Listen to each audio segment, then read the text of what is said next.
In a part of the world familiar with conflict, dislocation, and ruthless ideological extremism, Hong Kong has long beckoned as an oasis of stability. It has prospered on the strength of its proximity to mainland China, close enough to be a base for investors capitalizing on China's development, and still beyond reach of the authoritarian hand of the Chinese Communist Party. It has served as a bridge between two rival powers nursing mutual suspicions, the United States and China. It is Chinese territory, yet governed by a legal system inherited from the West, and intertwined with the global financial system. But now Hong Kong's status as neutral ground between mainland China and the outside world is being threatened by a pair of momentous confrontations. As President Trump increases tariffs on Chinese goods in his trade war, the value of Hong Kong as a hub for commerce is being diminished. And as protesters filling Hong Kong's streets accuse China of breaching a deal that was supposed to protect the territory's democratic norms, the endurance of its semi-autonomous status appears in doubt. With geopolitical and ideological friction between China and the United States intensifying, some say the space for a place like Hong Kong is disappearing. We will see a different Hong Kong, said Lynette H. Ong, a China expert at the University of Toronto.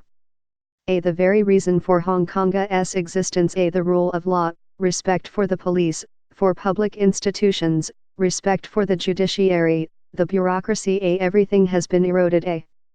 On Sunday, 3 of Hong Kong's main commercial districts were engulfed in thick clouds of tear gas as tens of thousands of pro-democracy demonstrators battled the police in some of the territory's worst unrest since the protests began. A few protesters threw firebombs at the police. Some chanted, expel the Communist Party, free Hong Kong, The protest was an open challenge to the party just 2 days before China celebrates 70 years of communist rule on the mainland. Even larger demonstrations in Hong Kong aimed at upstaging the festivities in Beijing are expected on Tuesday, with fresh clashes with the police likely. 22 years ago, as Britain handed its erstwhile colony back to China, cautious optimism prevailed that Hong Kong's special status would endure. Beijing pledged adherence to a doctrine known as a one country, two systems and asserted that its ultimate aim was universal suffrage to elect the territory's leader. It promised that Hong Kong's traditional freedoms would be protected for the next half-century. Surveys showed that a majority of Hong Kong residents were happy about the handover, which transpired on July 1, 1997. Business leaders exuded confidence that the territory's rules-based regulation, independent courts and freewheeling press would persist. Hong Kong would return to China, yet retain its status as an open, global metropolis. There is no lack of confidence, Nellie Fong, a partner in the American accounting firm Arthur Andersen and a member of the incoming government's cabinet, told the New York Times as the handover approached. What Hong Kong people regain on July 1 is our own identity. The British Empire had seized Hong Kong in 1841 as it pursued retribution for a lopsided balance of trade. Britain was purchasing vast quantities of tea and silk from China, but China was buying little in return. Britain deployed naval power to force China to accept opium shipped from colonial India, capturing the island of Hong Kong as a military and commercial outpost. Over the next 150 years, Hong Kong was a refuge for Chinese dissidents and those fleeing upheaval in China, especially after the Communists took power in 1949. It became the linchpin of trade between China and the rest of the planet, swelling into the busiest port on Earth.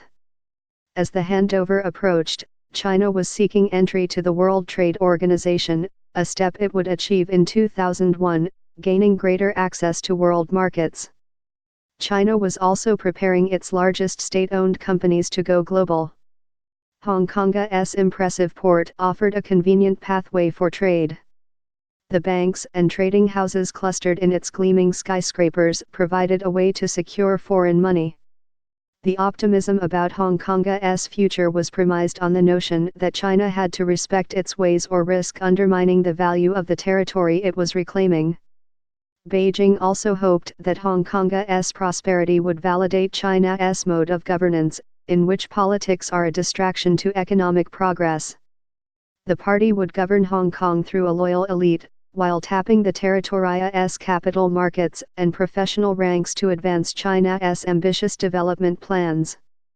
Success in Hong Kong would be leveraged to court reunification with Taiwan, the self-governing island that China claims as part of its territory. Some local leaders fretted that their interests were subordinate to Britannia's determination to close the book on its colonial adventures. The British did not give Hong Kong people a choice, said Anson Chan, who was Hong Kong's chief secretary, the second highest position in the territorial's government during and after the handover. There was a great deal of trepidation.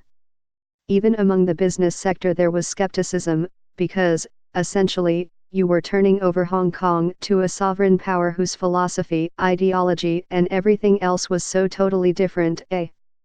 Many Westerners expressed hope, however, that Hong Kong would help change China rather than the other way around, serving as a conduit for free enterprise and democratic ideas.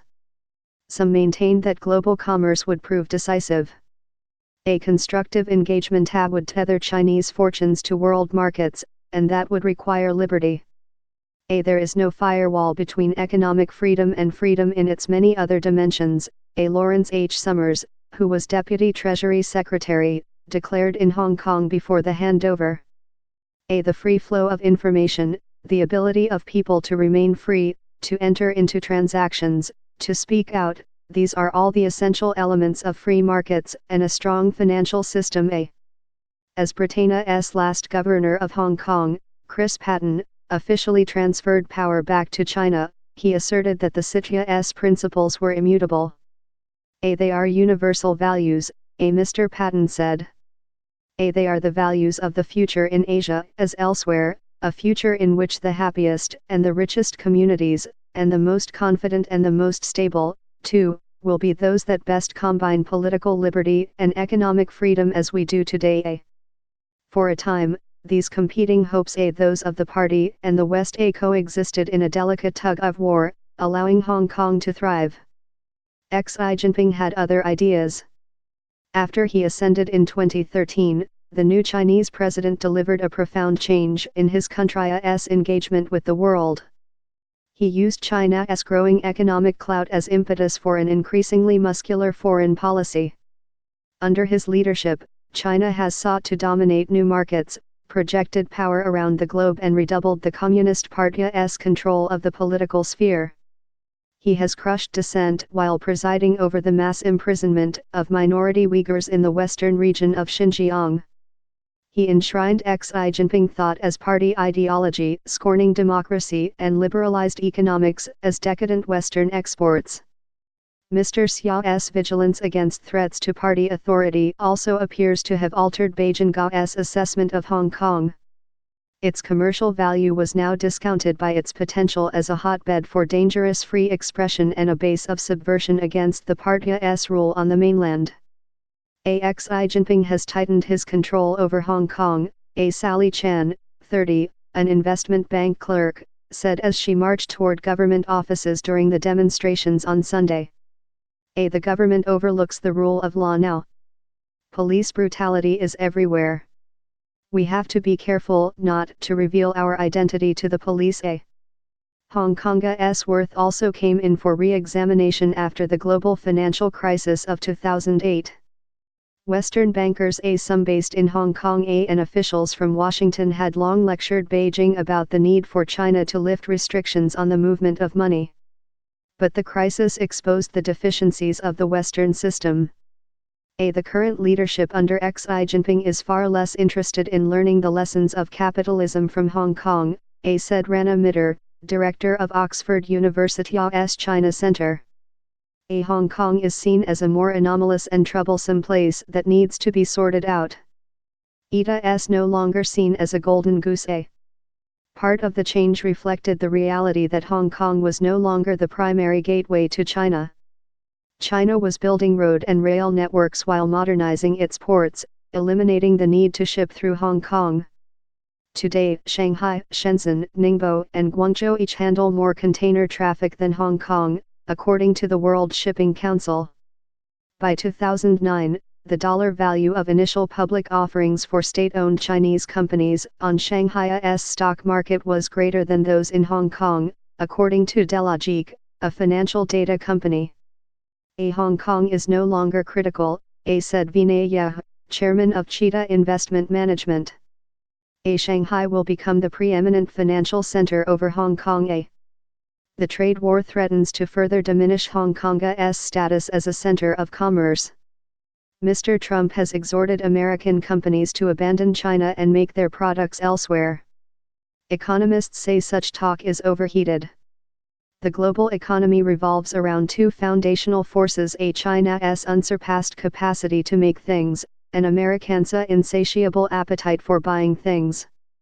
Yet even a marginal movement of factory production out of China challenges Hong Kong's place as a financial and logistics center.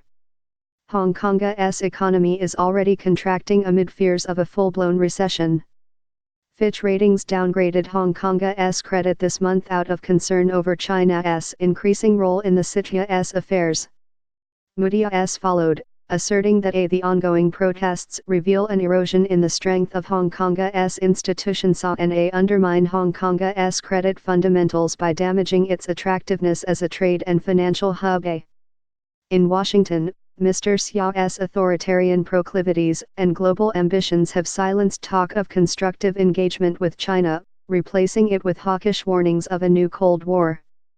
That has narrowed the space for a neutral Hong Kong. The huge protests of the past 3 months have worsened the tension. American politicians from both major parties have voiced support for the protesters, while Chinese officials have hit back, angrily accusing them of encouraging street violence to block China's rise. The demonstrations were initially spurred by anger over a proposed bill that would have enabled criminal suspects to be extradited to the mainland, where justice is opaque. But even after Hong Kong's chief executive scrapped the bill, the protests endured with a broader goal of democratic representation. Video footage of police officers attacking demonstrators has enraged the public, provoking accusations that local security forces are acting with no public accountability, like those on the mainland. The police actions have especially alienated younger people, many of whom view Hong Kong as a distinct place and sympathize with calls for independence. Everyone is very clear about what China's system is like, said Yo-Yo Chan, a 17-year-old student. Cruel things can happen there, such as concentration camps, and it's all frightening. Even before the extradition bill was drafted, a few booksellers in Hong Kong had disappeared into China. In a place like Hong Kong, where we have freedom of speech, we don't want to lose things integral to us. Within the business world, the perception that Beijing has brazenly asserted itself is sowing fears that Hong Kong's identity as a neutral ground is in danger. Hong Kong is a good place for business, said Trevor Ma, 31, founder of Gethamal, an online clothing store. But the most important thing is freedom. The atmosphere should not just be one where we're getting enough money. We should be able to say anything without threat. That's not the case in Hong Kong right now. Mostly, he is galled by the creeping sense that China is trying to subsume Hong Kong.